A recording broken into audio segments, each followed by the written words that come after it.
வாங்க இன்றைக்கி வாயில் வச்சோன்னா கரையிற மாதிரி ஜில்லுன்ட்டு டேஸ்ட்டான ஒரு டெசர்ட் ரெசிபி பண்ணலாம். இதுக்கு ஒரு 1/2 லிட்டர் பால் எடுத்திருக்கேன். 1 டம்ளர் பால் தனியாக வச்சுருக்கேன். இந்த மாதிரி டெசர்ட் மிக்ஸ் எடுத்திருக்கேன். இதில் பாருங்கள் 2 பேக்கெட் இருக்குது. கேரமெல்லும் அவங்களே கொடுத்துட்டாங்க. இந்த டெசர்ட் மிக்ஸில் சுகர் ஆட் பண்ணியிருக்கு. நீங்கள் சுகர் எக்ஸ்ட்ரா போட தேவையில்லை. பாருங்கள், இதை ஒரு டம்ளர் பாலில் கலந்து வச்சுக்கோங்க. அடுப்பு பற்ற வச்சுக்கிட்டு பேன் வச்சுக்கிட்டேன். 1/2 லிட்டர் பால் நல்லா கொதிக்க விடுங்க. கொதித்த உடனே கலந்து வச்சுருக்கிற டெசர்ட் மிக்ஸை போட்டு நல்லா கலந்து விட்டு 5 மினிட்ஸ் நல்லா கொதிக்க வச்சு இறக்கிடுங்க. சுகர் இதிலே கரெக்டாக இருக்கும். உங்களுக்கு பத்தலைன்னா கொஞ்சமாக சுகர் போட்டுக்கோங்க. பாருங்கள், நல்லா ஆறட்டும். இந்த மாதிரி பவுலில் இந்த இந்த மிக்ஸை நல்லா ட்ரான்ஸ்ஃபர் பண்ணிக்கோங்க. இது கொஞ்சம் நல்லா செட் ஆகணும். ஃப்ரிட்ஜில் வைங்க. மூடி போட்டு ஃப்ரீசரில் வைக்காதீங்க. 4 மணி நேரம் அப்படியே இருக்கட்டும். டிஸ்டர்ப் பண்ணாதீங்க.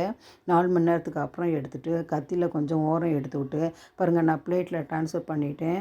கேரமல் அவங்களே கொடுத்துருக்காங்க. அதை கட் பண்ணி மேலே போட்டு ஜில்லுன்னு சர்வ் பண்ணிங்கன்னா சூப்பரான